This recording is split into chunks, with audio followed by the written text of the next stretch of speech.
Serge, on a une belle victoire hier à Thetford Mines et on vient causer la surprise ce soir en remportant une deuxième face à l'Assurantia. Es-tu fier de la performance de tes joueurs ce soir? Oui, fier, oui, parce que, écoute, on a dominé sur le nombre de lancers. Moi, je pense qu'on les a dominés sur bien des aspects, sur les mises en échec, sur les lancers, chances de marquer. Mais écoute, elle ne voulait pas rentrer. Fait que les gars ne se sont pas découragés entre la 2 et la 3. On s'est parlé, puis on a dit c'est sûr que le vent va virer de bord. Ça pouvait pas rester comme ça, puis écoute, c'est ça qui est arrivé. T'as joué tes cartes en troisième période. Tu as uni David Rose avec Vincent Couture et Étienne Brodeur. Tout un trio.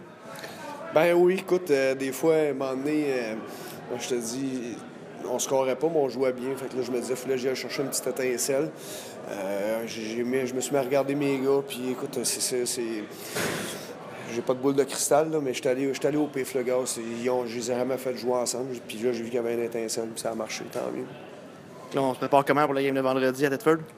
Ben écoute, c'est toujours comme ça, dans les séries, un 4-7, là, quand tu mènes 2-0, la troisième est plus dure à gagner que la deuxième, puis la quatrième est encore plus dure que la troisième, fait que il va falloir doubler d'ardeur encore, puis pas s'asseoir juste là-dessus, puis espérer que eux autres, là, ils ont le moral à terre, c'est vraiment pas le cas. Là. Écoute, c'est 5-2-0, puis il faut que tu en gagnes 4 dans une série de 4-7.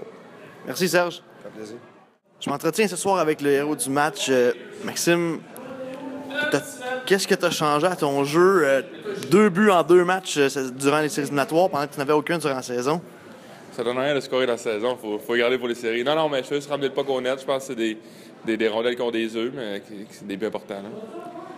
On a vu ce soir, c'est un match qui était difficile, beaucoup de mises en échec. Toi, de ton côté, souvent tendance à t'opposer à Sébastien Courcelle.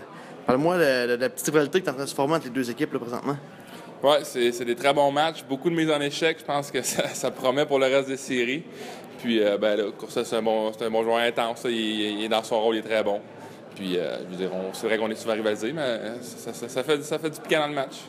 T'as un gars qui se tient un peu plus tranquille. Hier, on t'a vu choqué, on peut dire, après un combat avec Alexandre Tremblay. Parle-moi de la performance par rapport à ça. Ouais, c'est sûr que j'étais pas content. Là.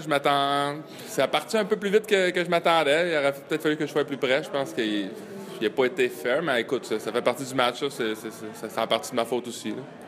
Le vendredi, on s'enligne comment? Même préparation. Je pense qu'on ne change pas le plan de match. Intensité, on ramène des rondelles au net. On a beaucoup de mise en échec. C'est la clé. Merci, Maxime. Merci. Hugo, tu es préposé à l'équipement des Éperviers depuis les tout débuts. Il s'est passé un événement en première période, Christian Deschênes qui brise son patin. Peux-tu nous expliquer un peu quel travail tu as dû faire lors de cet événement-là? Pour commencer, c'est quand même assez simple. Qu'est-ce qui s'est passé? Christian a des patins pas mal identiques à ça. Ce qui est arrivé, c'est que son plastique, le support de lame, il a craqué. Est-ce que ça a été craqué aujourd'hui dans le match? Ou est-ce que ça a été fissuré dans les matchs précédents et on ne l'a pas vu? Ce qui arrive, c'est que c'est aujourd'hui, probablement avec une rondelle, que ça a vraiment fissuré. Et à chaque coup de patin qu'il donnait, la lame cherchait à sortir. Moi, ce que j'ai fait, c'est quand même assez simple. J'ai enlevé toutes les rivets au complet. On enlève le plastique. C'est sûr qu'ici, on n'est pas dans le hockey professionnel. Fait qu'on n'a pas un inventaire de tous les plastiques, de toutes les grandeurs, comme dans le pro.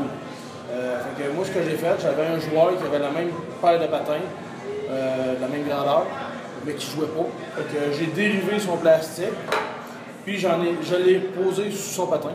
Puis ensuite, on a réinstallé sa lame avec les différents rivets nécessaires.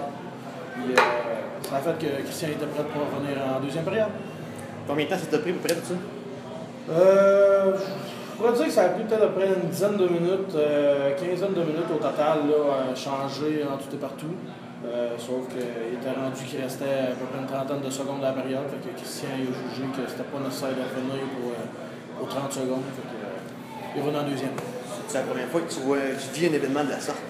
C'est pas la première fois. C'est des choses qui arrivent quand même assez rarement parce qu'on fait quand même une bonne inspection des patins. À chaque fois que j'ai les aiguilles, je regarde comme il faut les lames, les plastiques. C'est des affaires qui arrivent in the game. Il faut être prêt à toute éventualité. Merci, Hugo. Ça fait plaisir.